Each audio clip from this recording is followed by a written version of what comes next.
मुझ में है योग्यता, कर सकता मैं सब कुछ, ना कोई रोक सकता। यीशु की मैं रचना, रचा उसके समान। कहने से थम जाते हैं ये आंधी और तूफान। झुकाऊं आसमान ये, हिलाऊं हर पहाड़ में, चलूं मैं पानी पे भी यीशु में विश्वास से। खोलूं अंधों की आंखें, भरूं मुर्दों में सांसें। सुन लो सब कान वालों मेरी हर एक बातें।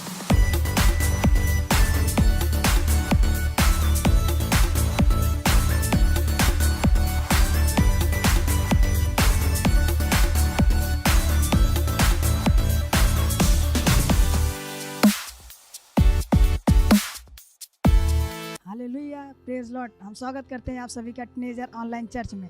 इस समय है प्रार्थना का। हम प्रार्थना कर रहे हैं कि भारत के सारे टीनेजर के लिए हम प्रार्थना करें कि वे गलत और दुष्ट लोगों से बचे हुए हैं यीशु के नाम में, और वे सही रास्ते पे चल रहे हैं यीशु मसीह के नाम में। अपने हाथों को उठाकर हम अन्य भाषा में प्रार्थना कर रहे हैं। ओ रिश्ते के मान रेखे बा खारिंदला बोन तलावा रिजे के मान तला बोन तलावा ओ रेखे बा शाकारिंदला मोन तला रिश्ते के मान खारिंदला बोन तलावा रिजे के रिब्रान तला बोन तलावा ओ रिजे के मा खारिंदला बोन तलावा रिश्ते के मान तला रेखे बा खारिंदला बोन तला मा रेखे बा शाकारिंदला बोन तलावा ओ रिजे के मा रेखे बा खारिंदला बोन तला मा रिश्ते के रिब्रान तला बोन तलावा रेखे बा खारिंदला बोन तला मा रिजे के बा ओ मान तला बोन तलावा रिजे के रिब्रान तला बो रिजे के मा खारिंदला बोन तलावा रिखे बा खारिंदला बोन तला मा से के बा खारिंदला बोन तलावा ओरिंदला बोन तला मार रेखे बा खारिंदला बोरी जे के मा खारिंदला बोन तला मार रेशते के रिब्रान तला बोन तला बा रेखे मा खारिंदला बोन तलावा ओरी जे के मा खारिंदला बोन तला मार रेखे बा सा खारिंदला बोन तला मार जे के बा खारिंदला बोन तला मार रेखे बा सा खारिंदला बोन तलावा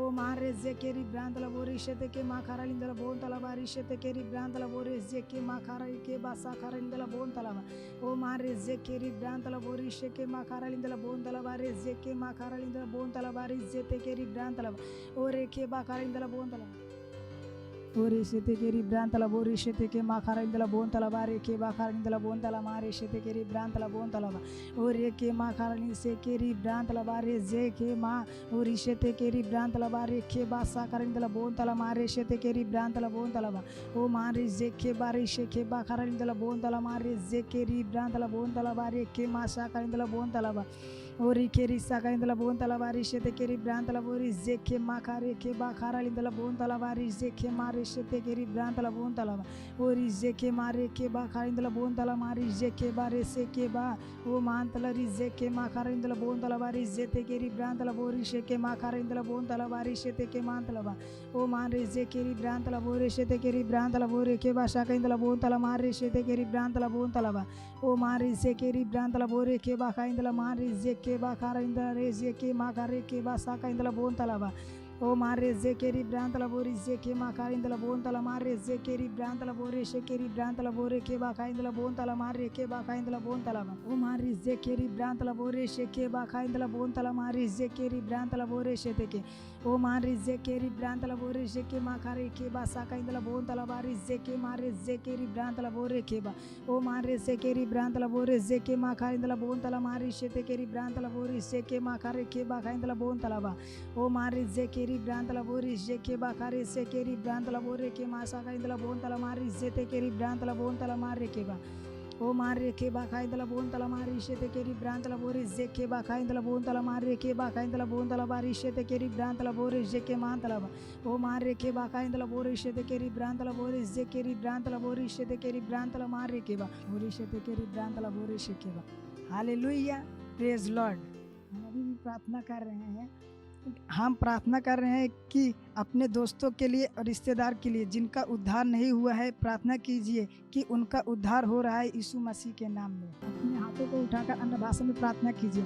और इशाकारा लीजिए जे के मारे जे के रिब्रान तला बोरी शे ते के मारे शे के बा खारिंदला बोन तला बारी शे के बा और शे के रिब्रान तला मारे के बा खारिंदला बोन तला बारी शे ते के रिब्रान तला बोन तला मारे के बा खारिंदला बोरे शे के मा खारिंदला बोन तला बा और जे के मा खारे के बा शा खारिंदला बोन तला मारी शे ते के रिब्रान तला बोरे के बा खारे जे के रिब्रान तला बोन तला बा ओ मारी जे के रिब्रान तला बारे शे के रिब्रान तला मारे के बा शा खारिंदला बोन तला बारी जे के मा खारे जे के रिब्रान तला बा ओ मारे zekeri brantala bori sheke makaralindala bontala bari zeke bakare sekeri brantala bontala mari ke bakarindala bontala mari zeke ba o mari zekeri brantala bari ke bashakarindala bontala mari ke bakarindala bori shekeri brantala bontala bari ke makaralindala bontala ba ori zeke makare ke bakare zeke makaralindala bontala bari shetekeri brantala ba o mari zekeri brantala bori shetekeri brantala mari ke basakarindala bontala bari zekeri brantala bontala ba o mari zekeri brantala bari sheke bakarindala bontala mari shetekeri brantala bori shekeri brantala mari ke basakarindala bontala ba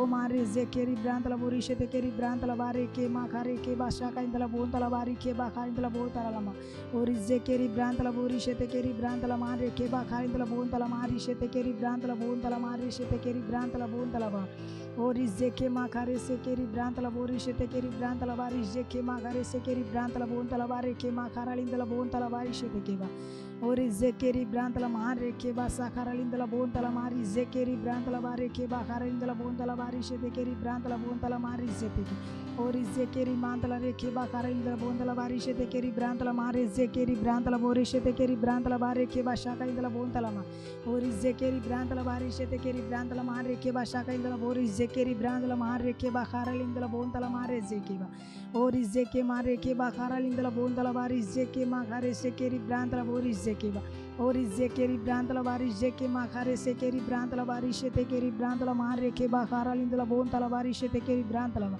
ori zekeri bakarali re seke mantala re zekeri mantala re ke bakaralindala bontala bari shetekeri brantala bontala mari ke ba o mari ke bakaralindala bontala bari zeke makare sekeri brantala bontala bari zekeri brantala bori ke bakaralindala mantala ori zekeri brantala bari sheke makaralindala bontala hallelujah praise lord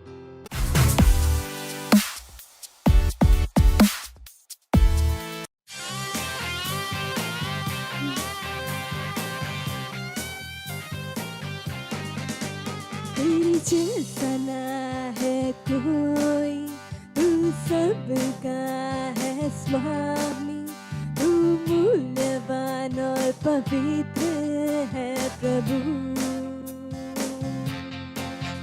तेरी जैसा ना है कोई तू सबका है स्वामी तू मूल्यवान और पवित्र है प्रभु तेरी स्तुति करूं मैं सदा तुझ सा न कोई खुदा तू प्रेम है और वफा मेरे यीशुआ तेरी स्तुति करूं मैं सदा तुझ सा न कोई खुदा तू प्रेम है और वफा मेरे यीशुआ मेरी जिंदगी है सवारी इतनी हंसी है बनाई मेरे हर पल में है तुम और ना कोई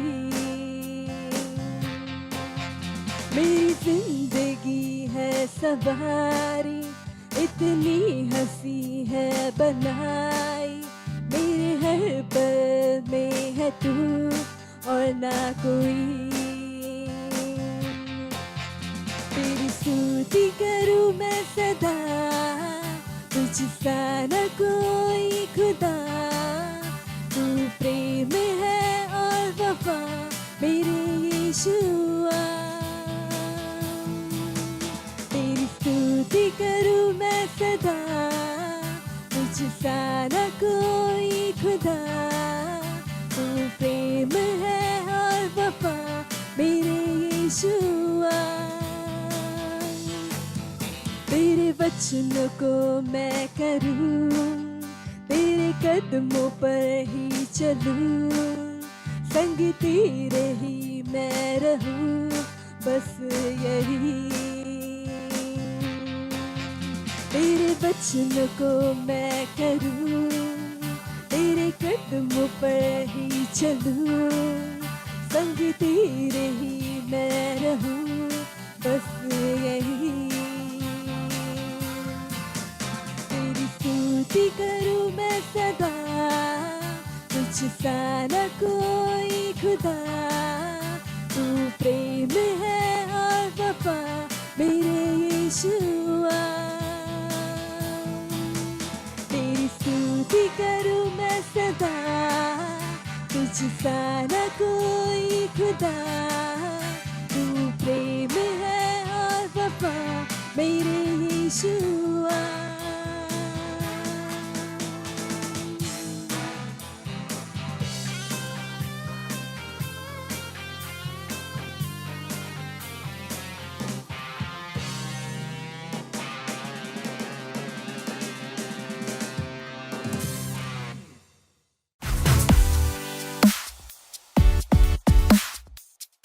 hallelujah, praise the Lord.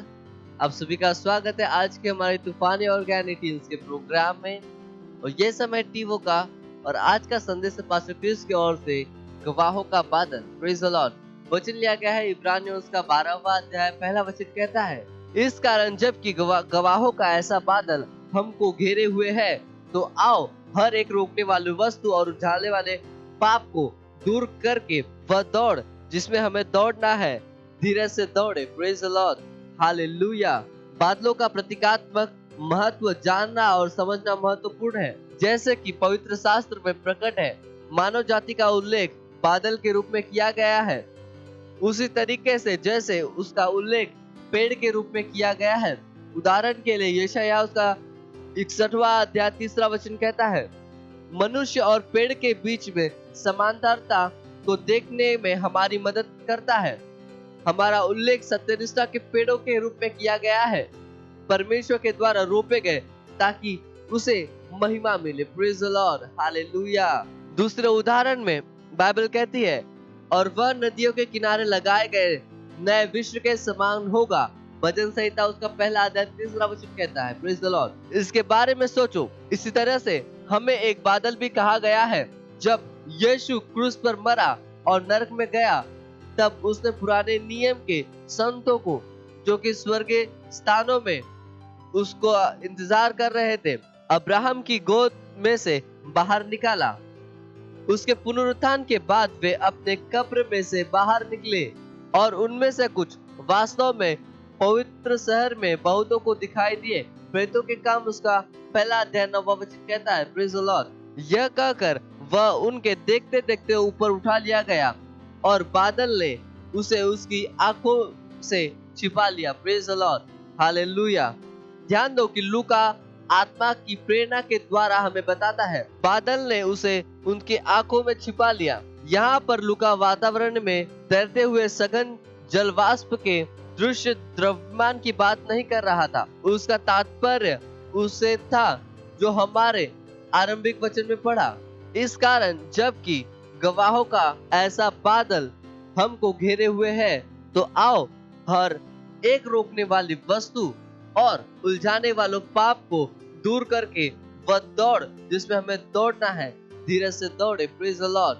Hallelujah. इब्रानियों का 12वां अध्याय पहला वचन। विश्वास के जीवन के लिए गवाहों का यह बड़ा बादल अर्थात भीड़ वे लोग हैं जिनके विषय में बाइबल ने इब्रानियों के 11वें अध्याय में बात की। ये वे पुरुष और महिलाएं हैं जिन्होंने अपने विश्वास के द्वारा परमेश्वर के राज्य के लिए महान कारनामे किए। इब्रानियों का 11वां अध्याय 32 से 33 वचन कहता है। Praise the Lord. विश्वास के इन गवाहों ने राज्य को जीत लिया और अपने समय में अलौकिक कार्य किए। उन्होंने अपने विश्व पर राज्य किया। उन्होंने सत्यनिष्ठा के काम किए, अर्थात जब दूसरे गलती के सामने झुक गए तब वे सच्चाई के लिए डटे रहे और प्रबल हुए। कभी कभी हम इसका उल्लेख विश्वास के स्तंभ के रूप में करते हैं। सच में वे लोगों के गवाहों के बादल है और हर कोई अपने महिमा के साथ है। Praise the Lord. Hallelujah. Praise the Lord. और ये समय घोषणाओं का, जहाँ कहीं पर भी है, अपने हाथों को उठा लीजिए और अपने आप को बंद कर लीजिए और मेरे पीछे घोषणा कीजिए। मैं सत्यनिष्ठा का एक पेड़ हूँ, परमेश्वर के द्वारा रोपा गया। मैं पानी ले जाने वाला बादल हूँ, परमेश्वर की सत्यनिष्ठा को व्यक्त करते हुए और हर जगह और हर मनुष्य को उसके उद्धार के बारे में बताते हुए। हालेलुया। Praise the Lord. बने रहिए हमारे साथ, आपके लिए और भी इंटरेस्टिंग चीजें आने वाली है।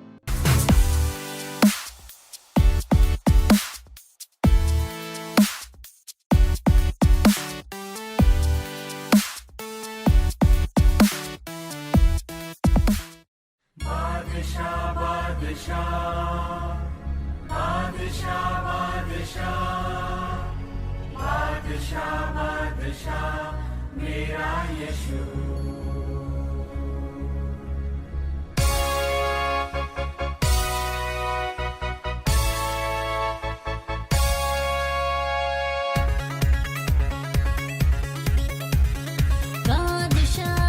का बादशाह मेरी महिमा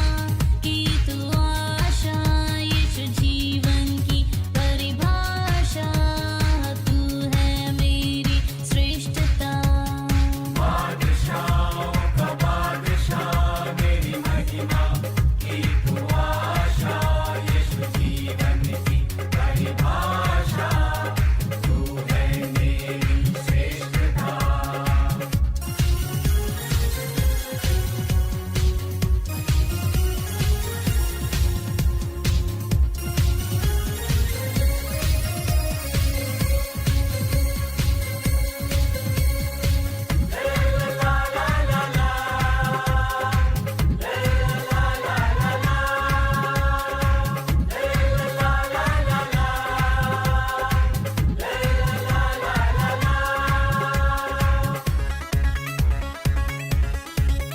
मैं हूँ दीवाना तेरा, तू है मेरा पहला प्यार, मैं हूँ तुझ पे फिदा, तू है मेरा जहां।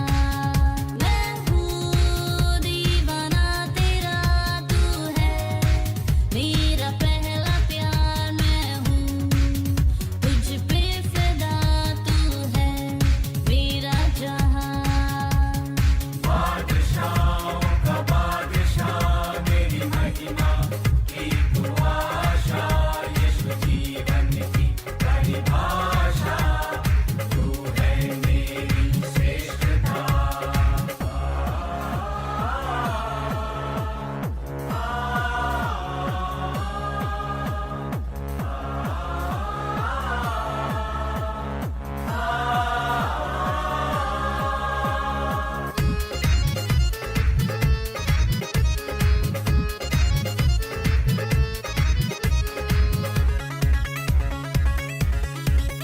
तेरे ख्वाब है मेरे, तेरी ख्वाहिशें मेरी, मेरा हर पल तेरा, मैं जीता तेरे कारण।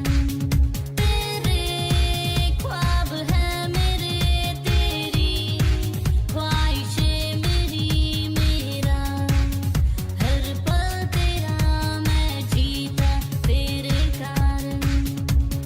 बादशाह का बादशाह मेरी महिमा की तू आशा, यीशु जीवन की परिभाषा, तू है मेरी श्रेष्ठता।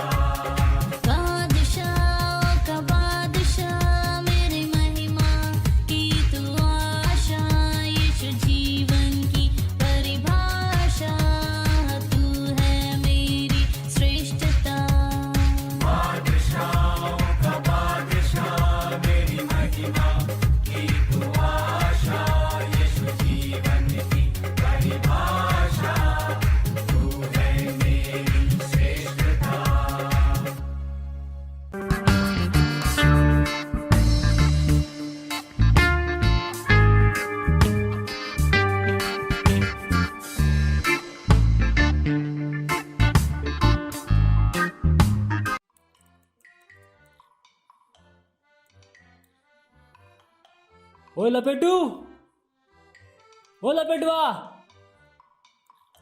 लपेटू यहाँ आओ। जी सर। और लपेटू कैसा है भाई? जी अच्छा सर। तबीयत पानी कैसा है? जी सर। मम्मी कैसी है? मम्मी अच्छी है। ओके। अच्छा लपेटू, मैंने पिछले सैटरडे को तुझे काम दिया था फ्लायर बनाने का, हो गया? सर हो गया सर, सिर्फ 5 मिनट काम है सर उसमें। क्या तू मजाक कर रहा है? मैंने पिछले सैटरडे को तुझे काम दिया फ्लायर बनाने का एक, वो तू आज गुरुवार हो गया, आज कह रहा है कि उसमें 5 मिनट और चाहिए। तू मजाक करता है कि काम करता है? एक्चुअली वो सब बैनर वो सब ढूंढ रहा था, डिजाइन ढूंढ कि क्या डिजाइन ढूंढ रहा था तू? जब देखो तब तेरी कहानी सुनूं मैं? कहानी सुनाता रहता है हाँ? जी सर। क्या सॉरी? तेरे सॉरी से मेरा काम हो गया? लपेटू, ऐसे नहीं चलेगा। ये अंतिम समय चल रहा है, यहाँ पे हम कामों को तेजी से कर रहे हैं और तू सैटरडे का काम, आज गुरुवार हो गया, आज भी तू लेके बैठा और कह रहा है कि 5 मिनट और चाहिए। लपेटू कब सुधरेगा यार? कब तक तुझे सुधारूं मैं? करके देखो सर। हे प्रभु, क्या सॉरी यार? कितना टाइम और लगेगा? सर 5 मिनट हो जाएगा। तो 5 मिनट में जो अभी हो रहा है वो 5 मिनट अभी तक नहीं कर सकता था? हाँ, चल जा, जल्दी बना के दे। जी सर। प्रभु, सर अब क्या है? सर प्रिंट कहाँ पर करना? अब ये भी तुझे बताऊं, ऑर्लैंड चर्च में हमारा बैनर हाउस है, वहां पे प्रिंटिंग करा ले, मैंने कहा था ना। जी सर। हाँ सर। भूल गया? नहीं सर। तू जा यार, जल्दी से करके दे काम। जी sir. Orland church, Orland church, Orland church, Orland church, Orland church, Orland church, Orland church बोला था। ऑर्लैंड चर्च बोला था क्या ऑनलाइन चर्च बोला था? ऑर्लैंड चर्च बोला था। नहीं, ऑनलाइन चर्च। जो भी है ठीक है, पूछते हैं।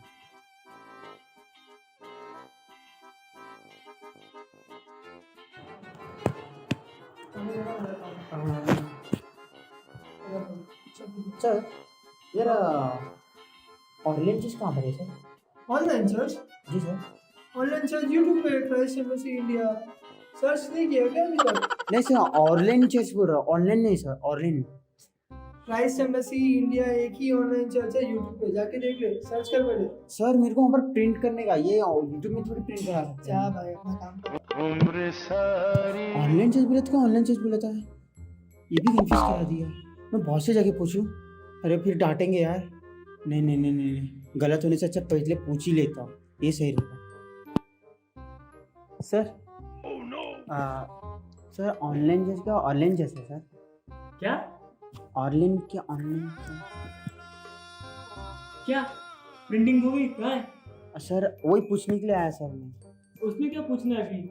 ऑनलाइन चर्च है क्या ऑनलाइन चर्च है सर? Online church? हे प्रभु,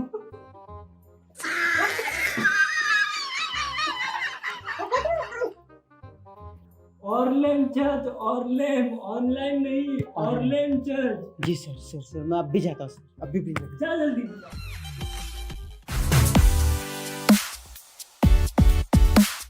हेलो, फिर से आपका स्वागत करते हैं हमारे इस एक्साइटिंग टीनेजर प्रोग्राम में। और मुझे विश्वास है कि वास्तव में आपका दिमाग खुल रहा है, आपके सवालों के जवाब मिल रहे हैं।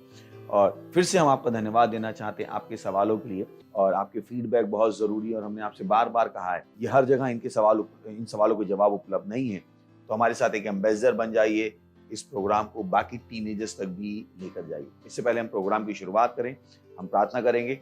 धन्यवाद देते हैं परमेश्वर इस समय के लिए जो आपने हमें दिया है कि हम आपके वचनों से सीखें और आगे बढ़ें। मैं प्रार्थना करता हूँ हर टीनेजर के लिए जो इस प्रोग्राम को देख रहा है, आपकी बुद्धि के द्वारा वो इन सवालों के जवाबों को ग्रहण कर पा रहे हैं यीशु मसीह के नाम में। उनके मन में शांति आ रही है, उनके पास दिशा आ रही है यीशु मसीह के नाम में। धन्यवाद देते हैं, पवित्र आत्मा आपकी उपस्थिति है।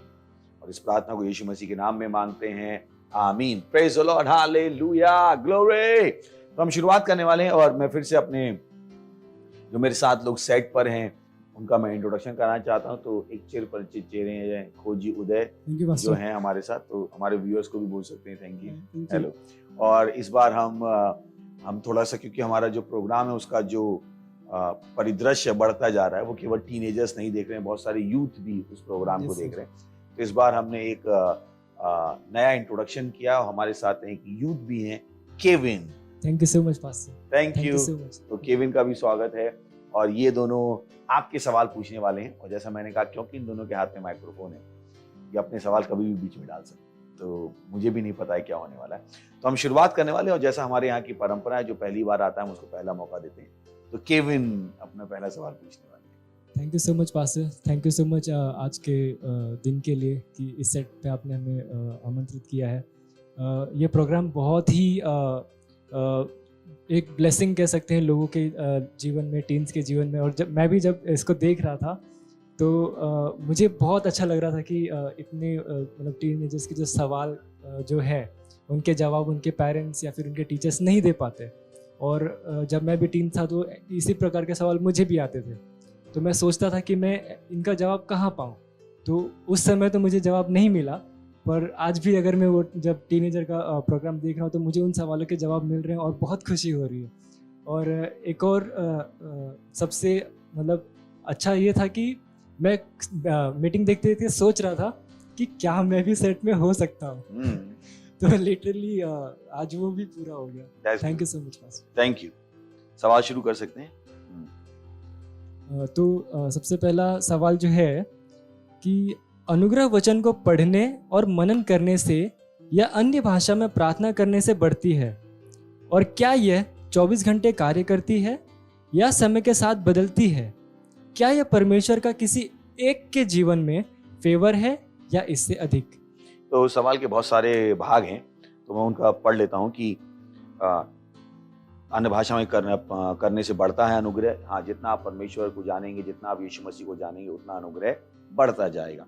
अगला पहला सवाल है, क्या ये 24 घंटे काम करता है? यही अनुग्रह की खूबसूरती है, 24 घंटे काम करता है। यानी जब आप सो भी रहे हो तब भी ये काम करता है। उसके बाद अनुग्रह केवल देश तक सीमित नहीं है। अनुग्रह क्या है? ग्लोबल है। यानी वो लोग जो जिनसे आप कभी मिले भी नहीं, वो भी आपके बारे में सोच सकते हैं और अनुग्रह उनको भी खींच कर आपकी जिंदगी में ला सकते हैं। यही कारण है कि अनुग्रह बहुत शक्तिशाली है। ये गुरुत्वाकर्षण बल से भी ज्यादा शक्तिशाली है। Praise the Lord. ये सूरज और चंद्रमा के बीच जो गुरुत्वाकर्षण बल है उससे भी कहीं ज्यादा शक्तिशाली है। ये अच्छी चीजों को आपकी ओर खींच के ला सकता है। तो ये 24 घंटे काम करता है। क्या ये परमेश्वर का किसी एक के जीवन में फेवर है या इससे अधिक? हमने कहा था कि जब आप यीशु मसीह को ग्रहण करते हैं, और ये अनुग्रह और कृपा केवल यीशु मसीह के द्वारा ही आती है। दुनिया में ये उपलब्ध नहीं है, धर्मों में ये उपलब्ध नहीं है, और मसीह धर्म नहीं है। किताब पढ़ने से ये नहीं आता है, डिग्री लेने से ये नहीं आता है। पर इसका मतलब मैं किताब ना पढ़ें और डिग्री ना लें, बट उनकी अपनी एक जगह है। और जब ये कह दिया जाता है कि परमेश्वर की जगह नहीं है, तब परेशानी हो जाती है। यही कारण है कि जब हम बात करते हैं तो हम आपको बताने की कोशिश करते हैं कि जीवन में एक संतुलन की आवश्यकता है। परमेश्वर का अपना स्थान है, यानी कि पहला स्थान है, और बाकी चीजों का अपना स्थान है। शिक्षा सरकारों का आइडिया थी ही नहीं। वो कभी दुनिया को शिक्षा नहीं देना चाहते थे। अगर आप इस पेंडेमिक में देखें, स्कूल ही है जो वो खोलना नहीं चाहते, क्योंकि सरकारें कभी नहीं चाहती थी स्कूल खोले। डीप स्टेट वो लोग जो हैं वो नहीं चाहते थे शिक्षा मिले लोगों को। उनको कोई फर्क नहीं पड़ा शिक्षा की। तो क्योंकि जो शिक्षा है वो चर्च से आई थी। चर्च ने शिक्षा को शुरू किया था, उसके बाद लोगों ने उसको हाईजैक कर लिया और आखिर में सरकारों ने उसको हाईजैक कर लिया। तो शिक्षा, यही कारण है कि उन्हें पता नहीं शिक्षा के साथ क्या करना है। वो शिक्षा के साथ खिलवाड़ करते रहते हैं, कभी कुछ जोड़ते रहते हैं, कभी कुछ निकालते रहते हैं, क्योंकि उन्हें नहीं पता है शिक्षा का मतलब क्या। यही कारण है कि उन्हें कोई फर्क नहीं पड़ा। वो कहते हैं ऑनलाइन टीचिंग। मैं कहता हूँ ऑनलाइन टीचिंग की बात करते हैं, फिर वो खुद ही उनके आंकड़े कहते हैं कि केवल 5 अरब लोग ही हैं जिनके पास इंटरनेट है, और ये भी नहीं पता कौन सी स्पीड का है। तो बाकी 3 अरब लोगों का क्या? और क्या हर व्यक्ति इंटरनेट से सीख सकता है? कि क्या स्पीड है? आजकल डेटा भी है, कितना डेटा है। तो जब हम बात कर रहे हैं ऑनलाइन लर्निंग की, वो छलावा देने की कोशिश कर रहे हैं, क्योंकि शिक्षा उनके लिए कभी जरूरी थी ही नहीं। वो शिक्षा के द्वारा अपना एजेंडा सिद्ध करना चाहते थे। खैर, वो एक साइड टॉक है। पर आपके सवाल पे वापस आ जाते हैं, क्या ये परमेश्वर का किसी एक के जीवन में फेवर है? पर जैसा हमने कहा कि अनुग्रह आपके जीवन में आता है जिस दिन आप यीशु मसीह को ग्रहण करते हो। तो ये एक के जीवन में नहीं है, ये हर एक के जीवन में जो यीशु मसीह के पास आता है। यही कारण कि हम लोगों से कहते हैं कि यीशु मसीह को ग्रहण कर लो। जब आप यीशु मसीह में आते हैं तो पक्षपात खत्म हो जाता है। इससे अंतर नहीं पड़ता है आप काले हो, गोरे हो, अमेरिकन हो, चाइनीज हो, इंडियन हो, पाकिस्तानी हो, इस्लामिक हो, इससे कोई फर्क नहीं पड़ता। हम सब क्या हो जाते हैं? यीशु मसीह में एक हो जाते हैं। बाइबल कहती है ना तो खतना वाला और ना खतना रहित का कोई अर्थ है, ना यहूदी का ना कोई यूनानी का। हम सब क्या हो जाते हैं? एक हो जाते हैं। जिस दिन आप कहते हो यीशु मसीह मेरा प्रभु है, आप किसमें आ जाते हो? एकता में आ जाते हो। तो जो लोग दुनिया में बात करते हैं कि हमें विश्व को एक बनाना है, मैं कहता हूँ यही एक रास्ता है। इनफैक्ट जब मैं बच्चा था 1992 की, मुझे याद है बाबरी मस्जिद का कांड हुआ था भारत में, और मैं बहुत रोया था। और मैं अपने दिल में सोचता था, उस समय मेरी उम्र 13 साल की थी।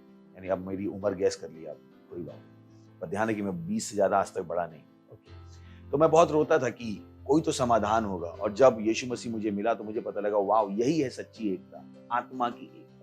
जहाँ पर वाकई में कोई भेदभाव नहीं है। तो परमेश्वर भेदभाव नहीं करता है, परमेश्वर पक्षपात नहीं करता है, किसी एक को देता है किसी दूसरे को नहीं देता। बाइबल कहती है सूरज को देखो, सूरज की रोशनी अच्छों के ऊपर भी पड़ती है, बुरों के ऊपर भी पड़ती है। तो परमेश्वर भेदभाव नहीं करता। वैसे अगर आप यीशु मसीह में हैं तो अनुग्रह आपके जीवन में है, अनुग्रह की एक मात्रा है, पर जैसा हमने सीखा था हमारी सीरीज में, ये आपके ऊपर आप उस अनुग्रह को कितना बढ़ा सकते हैं। सही। थैंक यू वेरी मच इस सवाल के लिए। Thank you sir. सर अगला सवाल है, जैसा कि आपने कहा था कि हमें हमारे ऊपर सेल्फ कंट्रोल होना चाहिए, बट एज ए टीनेजर हम कैसे अपने ऊपर सेल्फ कंट्रोल कर सकते हैं? बिकॉज हम एक ऐसी सोसाइटी में रहते हैं जहां हमें सेल्फ कंट्रोल जल्दी देखने के लिए मिलता ही नहीं है, तो हम क्या करें? तो पहली बात साहिल का सवाल है कि साहिल मैंने नहीं कहा था, मैंने बाइबल से दिखाया था। सही। तो मैंने आपको अपनी बुद्धि नहीं दिखाई थी, मैंने बाइबल से दिखाया।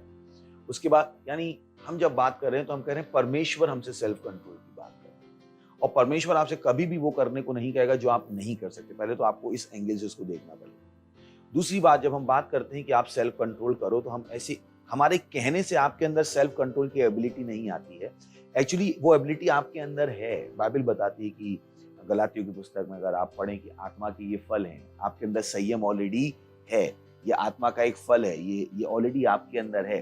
तो जब हम आपसे कहते हैं कि सेल्फ कंट्रोल करो, तो हम आपसे एक अनजानी चीज करने को नहीं कह रहे हैं जो आपके अंदर नहीं है। जैसे अगर आप एक बच्चे से कहते हो देखो जिसकी आंखें हैं, तो आप उससे कुछ अनजाना करने को नहीं कर रहे हो। आप बच्चे से कह रहे हो चलो, तो आप उससे कुछ अनजाना करने को नहीं कह रहे हो। तो पहले तो ये समझ लीजिए कि ये करना मुश्किल नहीं है, क्योंकि जब आप उसको मुश्किल की तरह देखेंगे तो परेशानी आएगी। हमने कहा ना कि दुनिया आपको सच नहीं बताती, दुनिया आपको कठिन चीजों को आसान बताती है, आसान चीजों को कठिन बताती है। वो कहते हैं अरे सिगरेट पीना बहुत आसान है, पी के देख, है ना, जबकि उससे जो परेशानियां होती हैं शरीर को, वो शरीर ही जानता है, वो नहीं बताएंगे आपको। तो वैसे ही वो बताएंगे अरे सेल्फ कंट्रोल करना बहुत कठिन है। नहीं है कठिन, ये ऑलरेडी एक क्वालिटी है जो आपकी आत्मा में इनहेरेंट है, आपके अंदर है। सो आपको बिल्कुल भी सोचने की जरूरत नहीं है कि मैं इसको नहीं कर सकता और ये बहुत ही डिफिकल्ट चीज है। फिर आपने कहा कि हमें सेल्फ कंट्रोल दिखाई नहीं देता है, क्योंकि पहली बात तो ये अदृश्य चीजें हैं। आप मुझसे पूछिए, अगर आप मुझे देख रहे हैं तो सेल्फ कंट्रोल आपको दिखाई दे रहा है, सही ना। अगर आप यीशु मसीह को देखें तो सेल्फ कंट्रोल दिखाई दे रहा है। तो डिपेंड करता है कि आप कहां पर क्या खोजने की कोशिश कर रहे हैं। ऐसा तो नहीं आप जैसे आप जाओ एक सब्जी की दुकान में और आप वहां कहो कि मुझे प्लास्टिक की बोतल दिखाई नहीं दे रही है। तो जब आप सेल्फ कंट्रोल की बात करने की बात करते हैं तो दुनिया में तो आपको ये बहुत मुश्किल से दिखाई देगा। तो मैं आपका सवाल समझ सकता हूँ कि सोसाइटी में नहीं दिखाई दे रहा, पर यहीं पर हमें मसीहत को जानना बहुत जरूरी है, क्योंकि बाइबल कहती है हम विश्व में हैं पर विश्व के नहीं है। और यीशु मसीह हमारा सिद्ध उदाहरण है, उसने हमें जी के दिखाया कि कैसे हम इस विश्व में रहकर विश्व के तरीकों से नहीं जी सकते हैं। हम अपने आप को इस तरीके से बदल सकते हैं। रोमियो की 12वें अध्याय की पुस्तक में हमने पढ़ा कि तुम्हारे दिमाग के बदलते जाने से तुम्हारा चाल चलन भी बदलता जाए। तो सेल्फ कंट्रोल संभव है। तो समाज को मत देखिए कि समाज में उदाहरण नहीं है। पहली बात तो सही उदाहरणों को देखिए। तो समाज में हमने आपसे बहुत बार कहा समाज में सही उदाहरण वास्तव में नहीं है। मैं आपकी परेशानी समझ सकता हूँ। इनफैक्ट मैं जब बड़ा हो रहा था तो मेरे पास भी एक चीज जब मुझे समझ में आ गई थी कि समाज में उदाहरण नहीं है। अब लोग मेरा मजाक उड़ा सकते हैं, लोग कह सकते हैं कि आपके हाथ आपका प्रोग्राम है तो आप जो मन में आए बोल सकते हो, पर ये सच है। मैंने अपना मन बनाया था कि मैं एक उदाहरण बन जाऊं। मुझे पता है मैं क्या कह रहा हूँ, परमेश्वर जानता है मैं क्या कह रहा हूँ। मैंने कहा था क्योंकि समाज में उदाहरण नहीं दिख रहे, तो मैंने कहा क्या मैं अपने अंदर अपना कितना निवेश कर सकता हूँ कि मैं दूसरों के लिए इंस्पिरेशन बन जाऊँ। तो पास्टर क्रिस हैं, ऐसे बहुत सारे लोग हैं जो सेल्फ कंट्रोल के बहुत अच्छे जीते जागते उदाहरण हैं। तो मत कहिएगा समाज में दिखाई नहीं देता है, अगर आप देखना चाहें तो दिखेगा, पर यह मत सोचिएगा कि आप सेल्फ कंट्रोल नहीं कर सकते। Thank you Sahib. सो हमारा तीसरा सवाल है, even though I love my parents and I know that they love me too, but it hurts and angers when they speak of my faults in front of my family and friends, and their words and actions indicate that they do not trust me to change, be responsible because of previous bad choices. The word says I should not be offended, but it's hard at times when they continue with their behavior. so उन्होंने कहा कि मैं अपने माँ बाप से प्रेम करती हूँ या करता हूँ, मुझे पता है वो भी करते हैं, पर मुझे दुख होता है, दर्द होता है जब वो मेरी गलतियों को मेरे दोस्तों और रिश्तेदारों के सामने बोलते हैं।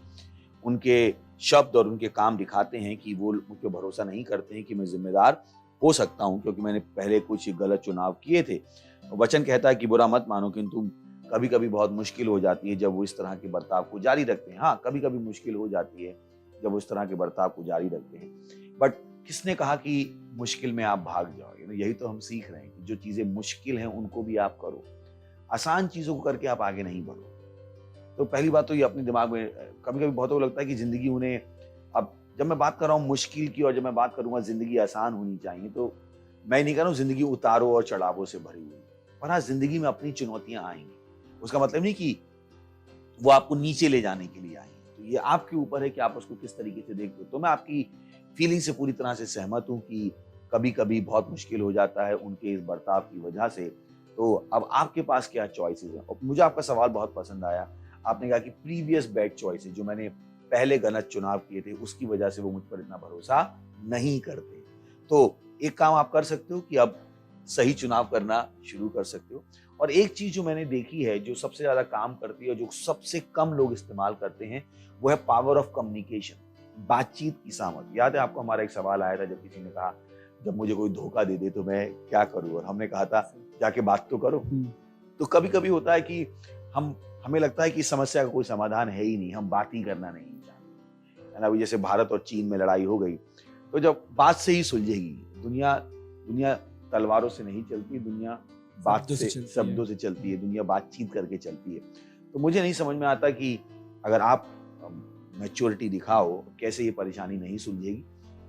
आप चाहो उनसे बैठ के बातचीत कर सकते हो, शायद उन्हें आपकी भावनाओं का इल्म नहीं है, ज्ञान नहीं है, और अगर आपने बताया भी तो आपने इस तरीके से बताया कि उन्होंने उसको ग्रहण नहीं किया। हम भी चाहते हैं लोग हमसे अच्छे से बात करें, इससे पहले कि हम उनकी बात को ग्रहण करें। हम यहाँ पर बैठकर गैस कर रहे हैं, सही ना। तो मैं नहीं कह रहा हूँ कि आपने सब कुछ गलत ही किया है, पर हम यहाँ पर तुक्का ही लगा सकते हैं कि क्या हुआ होगा और हम क्या कर सकते हैं।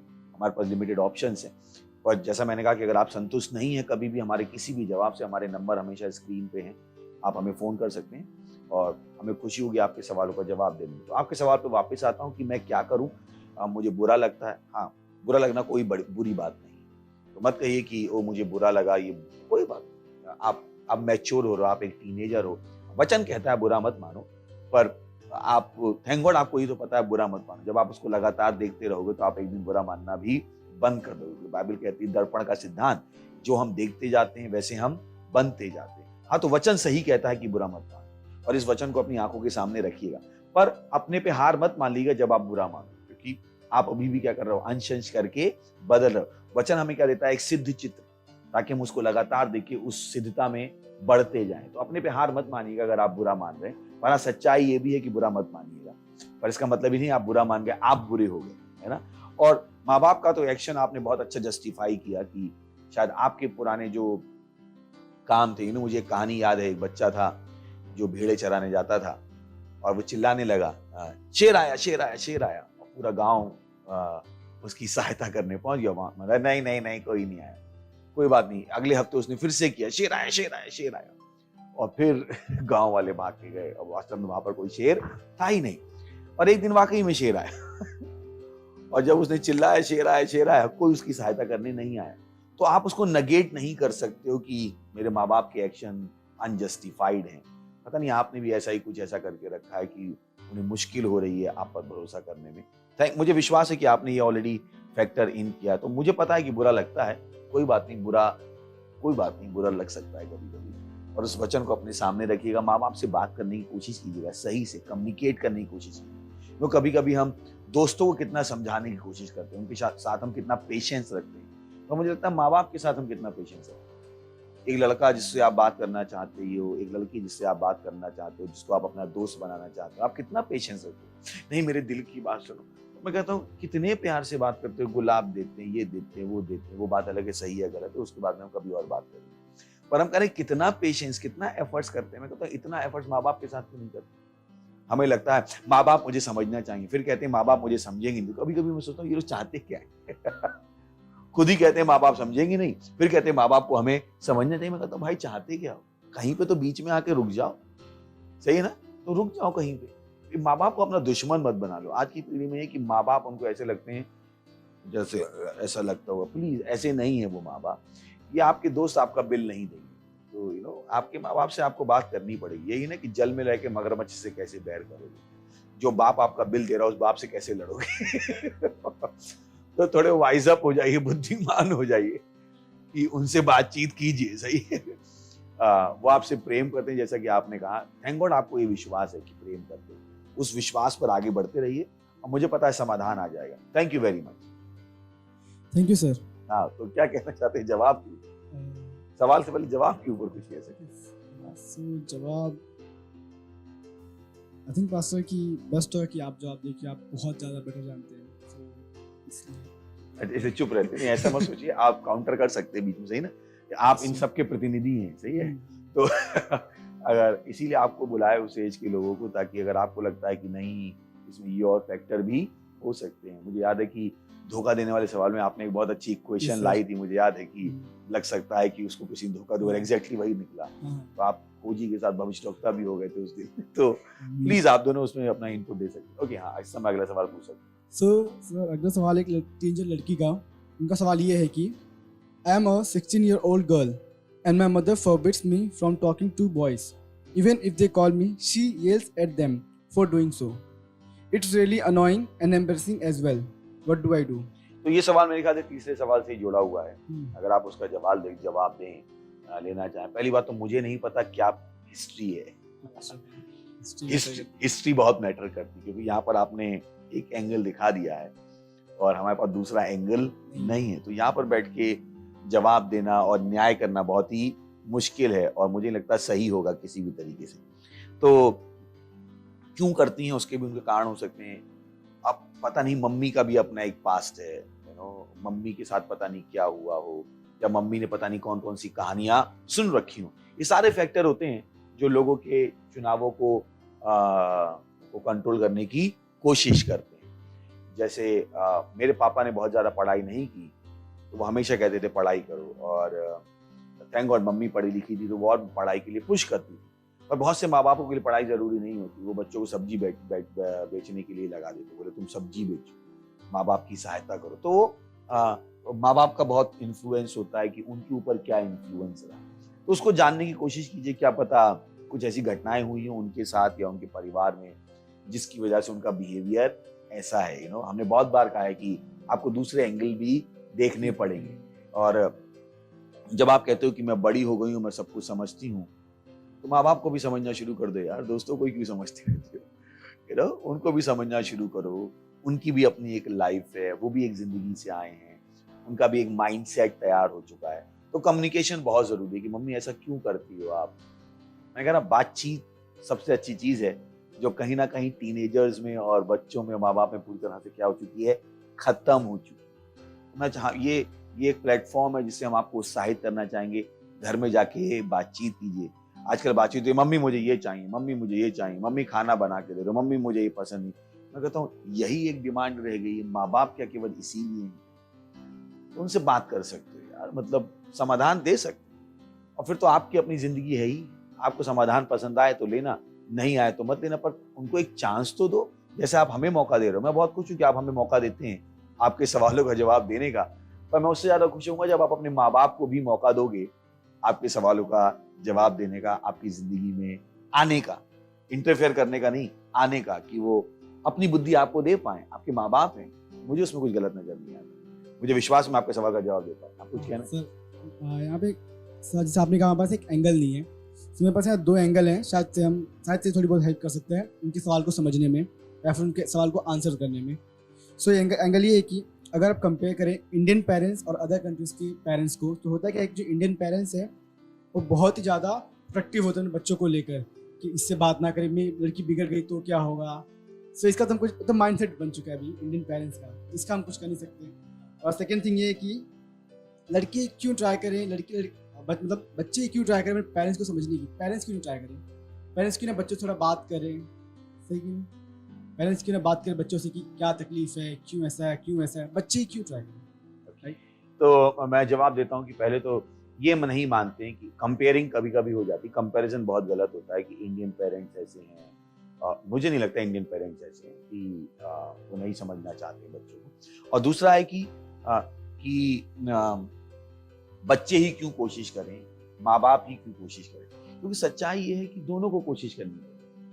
अगर मोहब्बत से रहना है तो दो लोगों को कोशिश करनी पड़ेगी। अब यहाँ पे टीनेजर का सवाल प्रोग्राम है, माँ बाप तो देख नहीं रहे, तो मैं क्या किसको जवाब दूँ? मैं किससे बोलूँ कोशिश करूँ? ऑब्वियसली मेरे पास ऑप्शन क्या है? जो लोग इस प्रोग्राम को देख रहे हैं उन्हीं को मैं बोल सकता हूँ कि भाई आप लोग कोशिश करो। तो कोशिश दोनों को करनी है। तो वही है कि मैं क्यों बोलूँ, ये तो घमंड हो गया।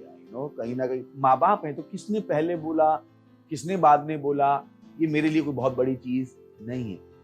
मैं तो हर एक से बात कर लेता हूँ। किसी का मुंह सूजा होता है मैं कहता हूँ भाई क्या हो गया, क्योंकि मुझे लगता है क्या फर्क पड़ता है, क्या पता मैं किसी की परेशानी सुलझा दूं। तो ये जो आपने एंगल दिया, मुझे पता आपने अपनी उम्र के हिसाब से दिया कि माँ बाप क्यों नहीं कोशिश कर सकते। सही है, मैं कहता हूँ बच्चे क्यों नहीं कोशिश कर। ये तो ही होगा कि आप अपनी बॉल उनके कोर्ट में फेंक दो, वो बॉल ड्रागे तो समाधान कहीं से आएगा। तो किसी को तो बुद्धिमान होना पड़ेगा। सही जवाब दे पाएगा। अगला सर, इसमें मैं कहना चाहूँगा, मतलब अभी चलो ये पहले नहीं पता था कि बच्चे मतलब हम कोशिश कर सकते हैं। तो अभी मेरा अगला सवाल है कि वो क्या कर सकते हैं, शुरुआत कैसे कर सकते हैं, क्योंकि बहुत बार ऐसे मुझे थैंक यू। परेशानी ये है कि हम ऐसे लगते हैं कि हम बहुत ही भोले हैं। मैं कहता हूँ भाई तुम लोगों ने फोन के लिए सारी कोशिशें की, अपनी बात मनवाने के लिए कोशिशें की, तो मुझे मत बताओ कि आपको अपने माँ बाप से बात करना नहीं आता, मैनिपुलेट। मैं ये मानना नहीं चाहता हूँ यहाँ पे। सही है, मुझे लगता है आगे बहुत सारे सवाल हैं तो आगे चल सकते। ओके, अच्छा अगला सवाल आपका। हाँ, सो अगला सवाल है, the New Testament talks about prosperity being the divine right of every born again Christian. Then how come that was not the case with most of the disciples and Christian missionaries during their ministry? तो पहली बात तो prosperity का जो concept है वो ही गलत है। प्रॉस्पेरिटी का मतलब कहीं से कहीं तक ये नहीं है कि आपके पास बहुत सारा पैसा हो। प्रॉस्पेरिटी का जो बिब्लिकल डेफिनेशन है वो है ability to cause change with money और विदाउट मनी। तो प्रॉस्पेरिटी गॉस्पेल की जब आप लोग बात करते हैं तो मुझे लगता है पैसा नहीं, प्रॉस्पेरिटी का वो मतलब ही नहीं है। समृद्धि का मतलब है एक योग्यता, समृद्धि एक योग्यता है और गरीबी क्या है? अयोग्यता है। सही, अमीरी योग्यता है कि आप अपनी सहायता कर सकते हो और गरीबी हम कहते हैं अयोग्यता कि आपको लगता है आप अपनी सहायता नहीं कर सकते। तो पहले तो प्रॉस्पेरिटी को ढंग से समझ लो। तो जब आपने कहा कि वो गरीब थे, मुझे नहीं लगता वो गरीब थे क्योंकि जो वो करना चाहते थे उन्होंने किया। तो मुझे नहीं लगता वो गरीब थे, क्योंकि प्रॉस्पेरिटी का मतलब ही लोगों को नहीं पता। शायद मुझे नहीं पता आपको पता था कि नहीं पता था, पर प्रॉस्पेरिटी का मतलब है योग्यता, बदलावों को लाने की योग्यता। वो आदमी गरीब है जिसको लगता है कि वो अपनी सहायता नहीं कर सकता। तो प्रॉस्पेरिटी मुझे नहीं लगता कोई भी मिशनरी ये सोच के आया था। सोच के देखिए, मैं तो कहता हूँ बहुत समृद्ध थे वो, बिना पैसे की भी वो काम करना शुरू कर दिया जो वो करना चाहते थे। लोगों ने अपने करियर छोड़ दिए। मैं भी एक मिशनरी कह सकते हैं, मैंने भी अपनी लाइफ अपना करियर छोड़ दिया ये सब करने के लिए। और मेरे घर वालों ने कहा मैं पागल हूँ। तो ये तो प्रॉस्पेरिटी वही है कि आपको पता है कि मैं सब कुछ कर सकता हूँ और आप पैसे के साथ और बिना पैसे की उसको करके दिखा दो। तो प्रॉस्पेरिटी को मुझे लगता है ढंग से समझने की जरूरत है। सही, अगला सवाल। Thank you sir. तो अगला सवाल काफ़ी इंटरेस्टिंग है, मेरे मन में भी था, किसी ने पूछा भी है। तो काफ़ी अच्छा सवाल है ये। तो सवाल कुछ ऐसे है, is there a possibility of existence of another world in this universe with people in it, just like us and our world? If yes, did Jesus die for them too? No, ये सवाल बहुत ही interesting है, because कहीं पर तो हम बात करते हैं कि इस दुनिया के बाहर एक दुनिया है और फिर हम जब कहते हैं स्वर्ग है तो कहते हैं स्वर्ग नहीं। मैं कहता हूँ भाई पहले डिसाइड तो कर लो जहाँ पे पॉइंट है कि नहीं। तो हम तो खुद ही कहते हैं स्वर्ग, तो हमसे पूछते हो क्या पॉसिबिलिटी है? हमें तो पता है पॉसिबिलिटी नहीं, हमें पता है स्वर्ग है। और मुझे पता है क्या सवाल पूछने की कोशिश कर रहे हैं कि बात करें दूसरे प्लेनेट की, एलियंस की। मैं कहता हूँ पहले तो स्वर्ग ही मान लो, स्वर्ग है, नर्क है, क्योंकि बहुत से लोग कहते हैं स्वर्ग नहीं है, नर्क नहीं है, मतलब जो है वो नहीं मानना चाहते। खैर, पर सवाल पर वापस आ जाता हूँ मैं। मुझे पता है क्या पूछने की वो कोशिश कर रहे हैं, मैं बाल की खाल निकाल रहा हूँ, पर मुझे पता है क्या पूछने की कोशिश कर रहे हैं। Yes, there is a possibility. हाँ, एक संभावना है, क्योंकि बहुत सी जगह पर जीवन के लक्षण देखे गए, पर उसके साथ पॉसिबिलिटी ही है, अभी तक कुछ श्योर शॉट नहीं है। बस स्वर्ग है इसकी गारंटी है, नरक है इसकी गारंटी है, इस जीवन के बाद भी एक जीवन है इसकी एक गारंटी है, उस पर भी ध्यान दीजिए। सही, थैंक यू। अगला सवाल। अगला सवाल है कि इन्हें बड़ा आदमी बनना है और अपने माँ बाप की मदद करना है, और ये पूछ रहे हैं कि मैं ऐसा क्या करूं कि मैं एक सफल व्यक्ति बन जाऊं। यानी मैं जल्दी अमीर बन जाऊं। ये है ना, लोगों का मतलब यही होता है कि मैं क्या बन जाऊं, जल्दी अमीर बन जाऊं। मैंने फिर वही कहा कि अमीरी और गरीबी को आपको देखना पड़ेगा। अमीर वो नहीं है जिसके पास पैसा है, अमीर वो है जिसके पास चीजों को बदलने की योग्यता है। तो पहली बात तो अपने आप को मानसिकता बदलनी पड़ेगी कि मैं सहायता तभी कर सकता हूं जब मेरे साथ पास बहुत सारा पैसा हो। नहीं, तो जब आपको सफल बनना है तो आपको सफलता को अपने अंदर निवेश करना पड़ेगा। सफलता आत्मा की है, सफलता का दुनिया के कारकों से कोई लेना देना नहीं है। मत सोचिए घर होना ही एक सफलता है। मैं ऐसे बहुत सारे लोगों को जानता हूं जो बहुत बड़े घर में अकेले हैं, बहुत सारे केसेस हम ऐसे सुनते भी रहते हैं। तो सफलता को कहीं से कहीं तक वो मत मान लीजिएगा जो आप पिक्चर में देखते हैं कि जल्दी सफल होना है। बाइबल कहती है जो जल्दी अमीर बनना चाहेगा वो निर्दोष नहीं ठहरेगा। पहली बात तो सफलता का कोई शॉर्टकट नहीं कि आपने आज उंगली घुमाई और कल अमीर हो गए। पहले तो सपने से बाहर निकल आइए, ऐसा किसी के साथ नहीं हुआ। मैं फिर से कह रहा हूं, ऐसा किसी के साथ नहीं हुआ, और अगर हुआ भी है, कौन बनेगा करोड़पति में बैठ के उसकी परसेंटेज कितनी है। मैं कहता हूं भारत की जनसंख्या 130 करोड़ है, कितने लोग कौन बनेगा करोड़पति में करोड़पति बने? 10, 20, 50, 100, कितना परसेंटेज है? तो उसमें निकल जाइए, प्रोसेस पे ध्यान दीजिए, सही कामों को जानिए, सही कामों को करना शुरू कीजिए, अपने दिमाग को विकसित कीजिए, अपने अंदर निवेश कीजिए। जल्दी अमीर बनना, मेरे पास कोई फॉर्मूला ऐसा नहीं है, और मुझे पता है बाइबल कहती है जो जल्दी अमीर होना चाहेगा वो निर्दोष नहीं ठहरेगा। जैसे बहुत से लोग होते हैं जल्दी अमीर बनने के लिए पता नहीं क्या क्या करते हैं, गलत काम करते हैं। परमेश्वर ने हमें वो जीवन नहीं दिया है। सही है, और सच्चाई है कि आप अमीर हो, अगर यीशु मसीह आपका प्रभु है तो सारी दुनिया ऑलरेडी आपकी है। तो ये आपके ऊपर आप कितना विश्वास कर सकते हैं। बाइबल कहती है जो विश्वास करता है उसके लिए सब कुछ संभव है। तो इनफैक्ट आपको अपने विश्वास को बढ़ाने की जरूरत है। ओके, अगला सवाल। सर तो अगला सवाल है, सर मेरा सवाल है कि लोग कहते हैं आपदा में अवसर ढूंढो, पर क्या यह सही है? मेरे हिसाब से ये जो सवाल है आपदा में अवसर ढूंढो, ये कहीं ना कहीं से बहुत नकारात्मक मानसिकता है। आपके अपने व्यूज हो सकते हैं, पहले मैं अपने रख देता हूँ कि जब हम बात करते हैं आपदा में अवसर ढूंढो तो लोग ये कहना चाहते हैं अपना फायदा ढूंढो। शायद मैं सही कह रहा हूँ, आइडिया यही है। तो अगर मैं गलत हूं तो आप मुझे सही कर सकते हैं, पर जो मुझे सवाल से समझ में आता है वो ये कि परेशानी में अपना फायदा ढूंढो, क्योंकि परमेश्वर ये नहीं सिखाता। परमेश्वर कहता है परेशानी में समाधान ढूंढो जिससे आपका भी फायदा हो और दूसरों का भी फायदा हो। पर जब हम बात करते हैं फायदे में अवसर ढूंढो तो लोग जनरली सोचते हैं कि कैसे, जैसे एग्जाम्पल लेते हैं, एक बैंक में चोरी हुई और चोर अगले दिन न्यूज देख रहे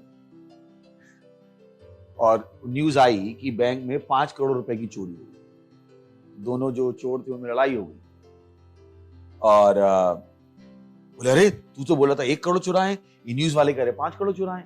तो उन दोनों जाके अपने पैसे गिने, शायद गलती से वो लोग 5 करोड़ ले आए हों और उनको लग रहा है उन्होंने पूरे पैसे गिने 1 करोड़ निकले।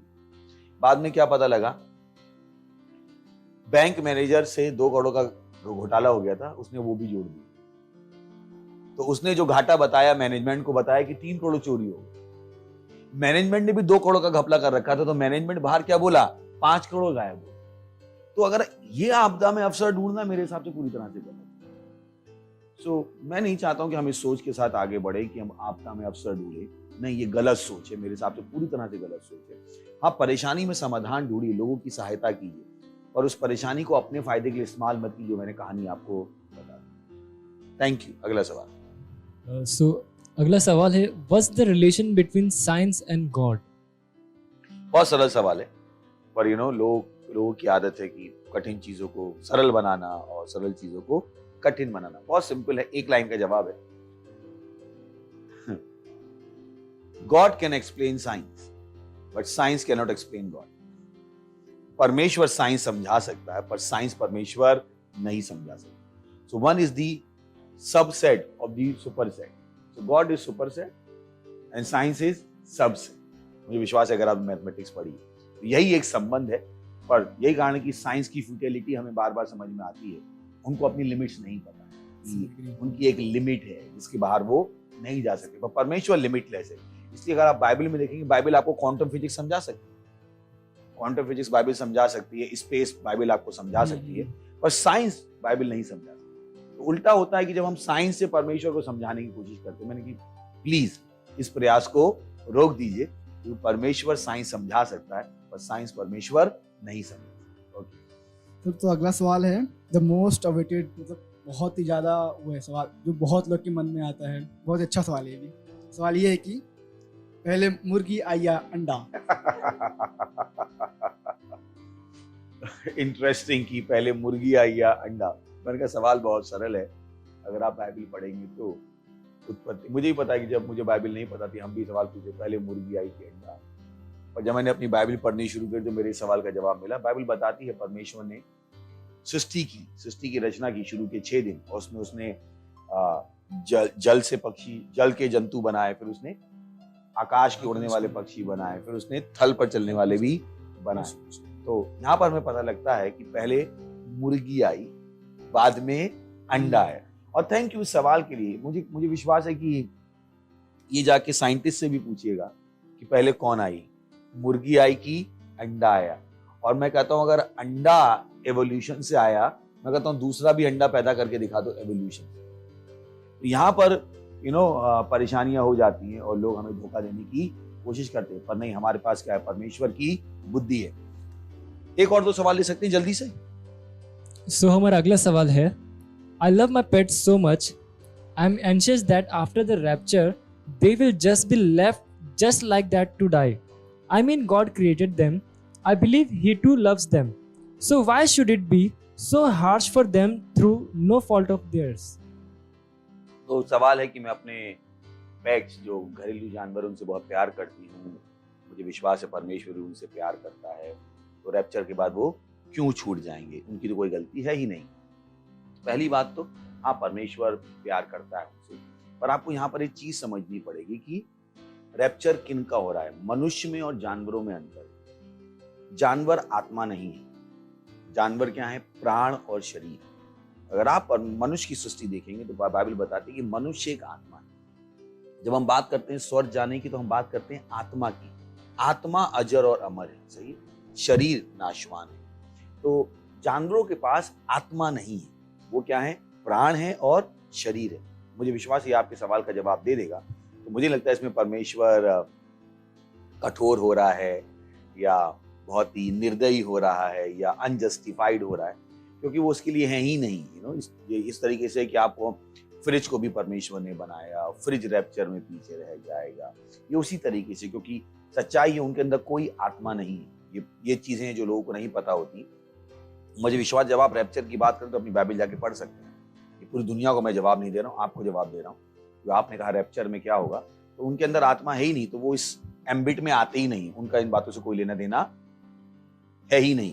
तो परमेश्वर का निर्दयी हो रहा है, परमेश्वर उनसे प्रेम नहीं करता है, ये सारे सवालों का कोई औचित्य नहीं। अब मुझे विश्वास है कि मैं आपके सवाल का जवाब दे पाया। Thank you sir.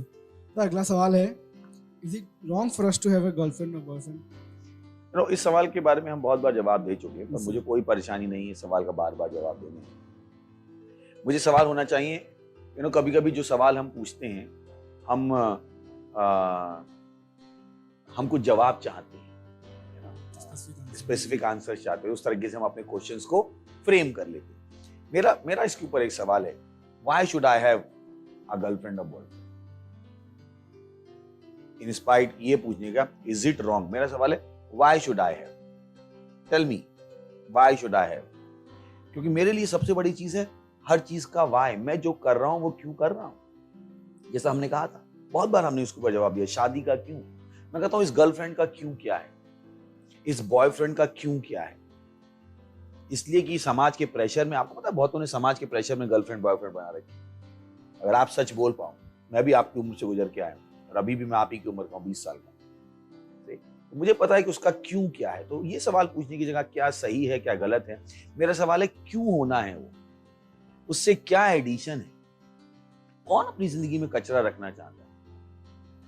तो अगर उससे कोई जिंदगी आगे नहीं बढ़ रही है मैं क्यों रखूं? तो ये सवाल पूछना कि बॉयफ्रेंड होना सही है या गर्लफ्रेंड होना सही है, मैं कहता हूँ मेल फ्रेंड और फीमेल फ्रेंड भी हो सकता है। आपके सवाल को मैं ऐसे भी पढ़ सकता हूँ कि मेल फ्रेंड होना, फीमेल फ्रेंड होना, क्यों नहीं हम मेल फ्रेंड हो सकते हैं, फीमेल फ्रेंड हो सकते हैं, और फ्रेंड, क्योंकि यहां पर जब हम बात करते हैं आजकल के बात करें, मैं करूँगा बॉयफ्रेंड है, गर्लफ्रेंड है, कोई परेशानी नहीं अगर वो फ्रेंड है तो।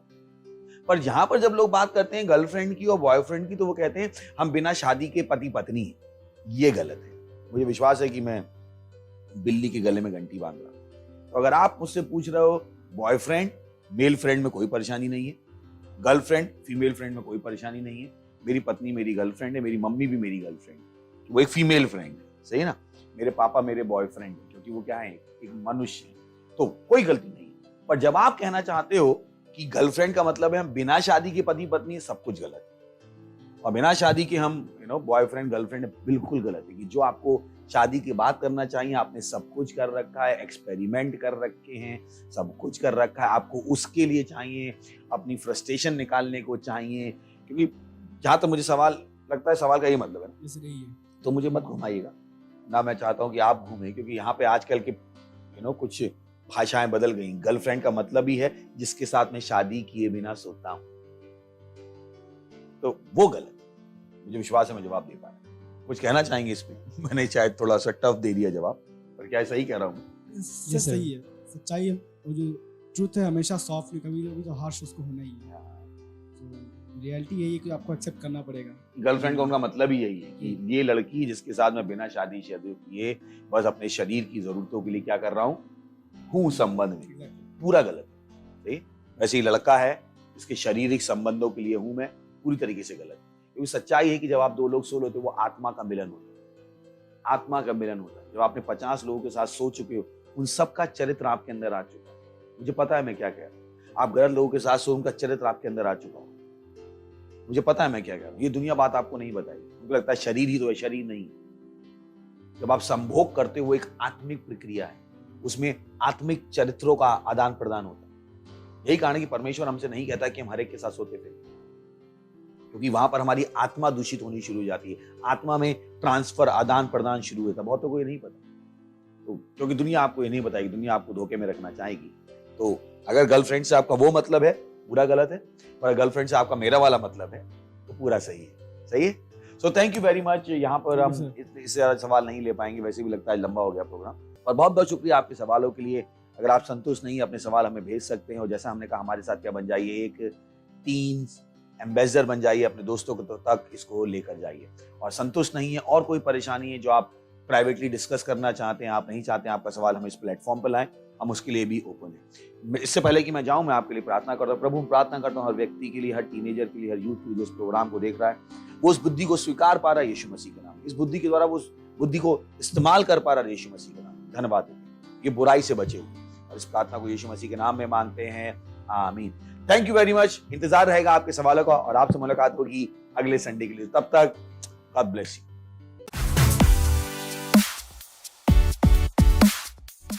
हेलो दोस्तों, स्वागत है आपका इस महत्वपूर्ण सेगमेंट पे। हमारे तूफानी और ज्ञानी दोस्तों का हम स्वागत करते हैं। ध्यान है कि तूफानी होना बहुत अच्छी बात है, पर तूफानी के साथ ज्ञानी होना भी बहुत बड़ी बात है। और ज्ञान आपके पास तब तक नहीं आता है जब तक यीशु मसीह आपके पास नहीं आता है। तो आप जो भी हो, आपके अंदर जो टैलेंट है, उसके बाद अगर आप स्वर्ग न जाओ तो उस टैलेंट का कोई फायदा नहीं है। ये आपके पास मौका है कि आप स्वर्ग जा सकते हैं, और स्वर्ग जाने के लिए ज़्यादा कुछ करने की ज़रूरत नहीं है, केवल यीशु मसीह को अपने प्रभु और उद्धारकर्ता के रूप में ग्रहण करने की ज़रूरत है। तो आइए मेरे साथ ये प्रार्थना कीजिएगा, अपनी आंखों को बंद कीजिएगा, और इस प्रार्थना को अपने मुंह से बोलिएगा, अपने दिल में विश्वास करके, और आप स्वर्ग के अपने रास्ते पर होंगे। प्रार्थना करेंगे, मेरे पीछे बोलिएगा। हे प्यारे पिता, मैं विश्वास करता हूँ यीशु मसीह में, जीवित परमेश्वर के जीवित पुत्र में।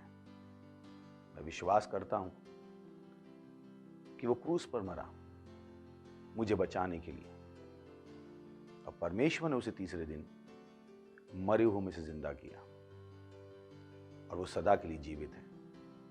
आज मैं बुलाता हूं यीशु मसीह को मेरे जीवन में मेरा प्रभु होने के लिए, मेरा स्वामी होने के लिए।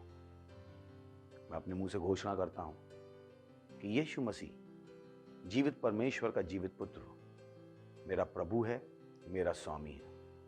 मैं बच गया हूं, मैं विश्वास के द्वारा अपने अंदर अनंत जीवन को ग्रहण करता हूँ। आज से, अभी से मेरे अंदर मसीह का दिमाग है, मसीह मेरी बुद्धि बन गया है। धन्यवाद प्रभु मुझे बचाने के लिए, यीशु मसीह के नाम में आमीन। Praise the Lord. अगर आपने ये प्रार्थना की तो मैं आपको बताना चाहता हूँ परमेश्वर ने आपकी प्रार्थना सुनी है और अब आप स्वर्ग के नागरिक हैं। ग्लोरी, बधाई हो आपको। हमारी डिटेल्स स्क्रीन पर है, हम आपसे सुनना चाहेंगे, आपकी सहायता करना चाहेंगे ताकि आप इस स्वर्ग के जीवन को जीना सीख सके। Praise the Lord, hallelujah. मैं आपके लिए प्रार्थना करूंगा। इससे पहले हम बाकी सेगमेंट में जाएं, प्रभु प्रार्थना करता हूं हर उस व्यक्ति के लिए, टीनेजर के लिए, यूथ के लिए, माँ बाप के लिए जिन्होंने अभी अभी यीशु मसीह को अपने प्रभु के रूप में ग्रहण किया। मैं प्रार्थना करता हूँ कि यीशु मसीह का नाम उनके ऊपर सदा के लिए बना रहेगा, शैतान का इनके ऊपर कोई दावा या कब्जा नहीं। हाँ प्रभु, मैंने आशीष देता हूँ आपकी बुद्धि के द्वारा, आपकी आशा के द्वारा, आपके विश्वास के द्वारा, आपके प्रेम के द्वारा और आपके आत्मा के द्वारा, यीशु मसीह के नाम में आमीन। Thank you very much, God bless you.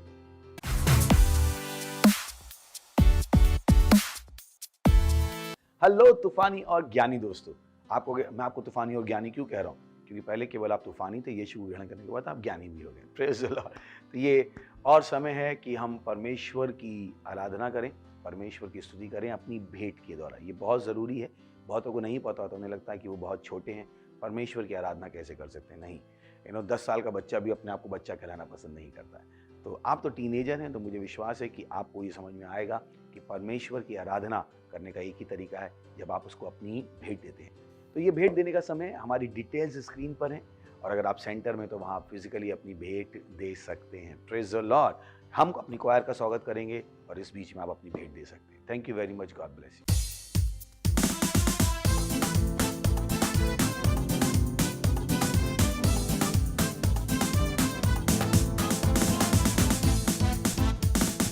दुनिया के लोगों, यीशु को जान लो, है वो ही जीवन, उसको अपना लो। है दुनिया के लोगों, यीशु को जान लो, है वो ही जीवन, उसको अपना लो।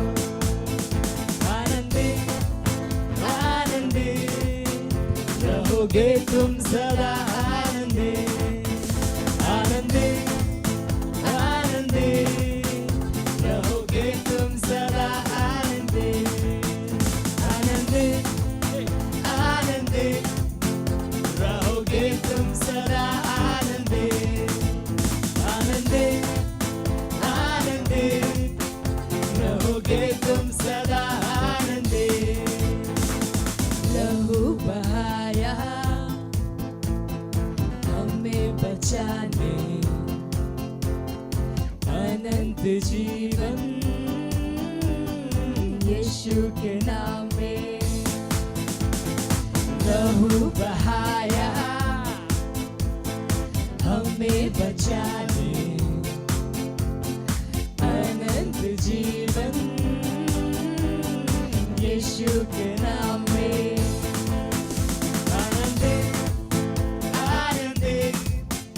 रहोगे तुम सदा आनंदित, आनंदित, आनंदित, रहोगे तुम सदा आनंदित, आनंदित, आनंदित, रहोगे तुम सदा आनंदित, आनंदित, आनंदित, रहोगे तुम सदा आनंदित। यीशु के नाम में बातें सब उद्धार, जीवन उसके संग है अब मजेदार। यीशु के नाम में बातें सब उद्धार, जीवन उसके संग है अब मजेदार।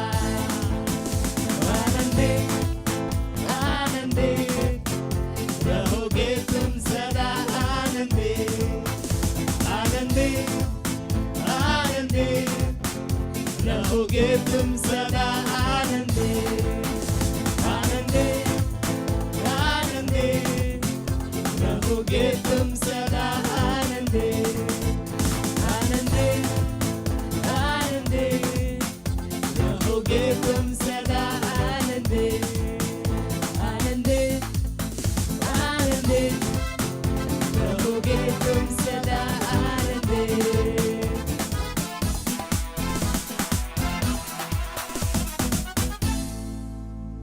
वाह वाह वाह, थैंक यू। आप वाकई में ज्ञान में आगे बढ़ रहे हैं। ये वो चीज़ है जो आपके पैसे को लगातार आगे बढ़ाती रहेगी। चलिए हम प्रार्थना करते हैं। प्रभु मैं प्रार्थना करता हूँ उस भेंट के लिए, उस दशमांश के लिए, उस पार्टनरशिप के लिए जो आपके बच्चों ने आपको दी है, या आपके आत्मा के द्वारा पवित्र आपको ग्रहण होने के लिए जैसे इन्होंने दिया है, इसकी बढ़ी हुई फसल तेजी से आ रही यीशु मसीह के नाम में। ये ज्ञान में आगे बढ़ते जा रही यीशु मसीह के नाम में। इस पैसे पर, इस भेंट पर हम आपकी आशीषों का आह्वान करते हैं, घोषणा करते हैं, ये भेंट आपके राज को तेजी से आगे बढ़ा देगी। और इस प्रार्थना को यीशु मसीह के नाम में मांगते हैं, आमीन। Thank you very much, God bless you. हमें इंतजार रहेगा आपके टैलेंट का। उसके अलावा हमने बहुत सारे और सेगमेंट तैयार किए हैं, आप उसकी भी स्क्रिप्ट बना सकते हैं, हमें भेज सकते हैं, और हमें खुशी होगी आपकी स्क्रिप्ट पे एक्टिंग करने में, और हम आपको क्रेडिट देना चाहेंगे। Thank you very much, God bless you. तूफानी बने रहिए पर ज्ञानी बने रहिए।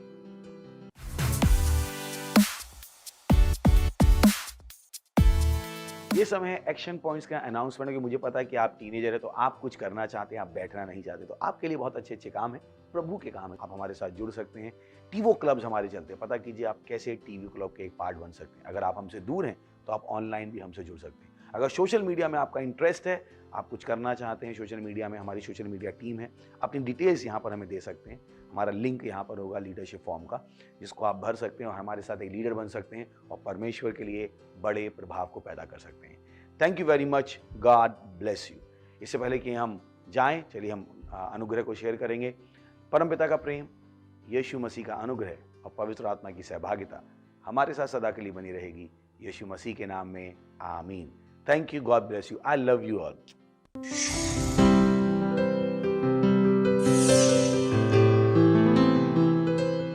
Subscribe to our channel, hit the bell icon, like, comment and share. Thank you and God bless you.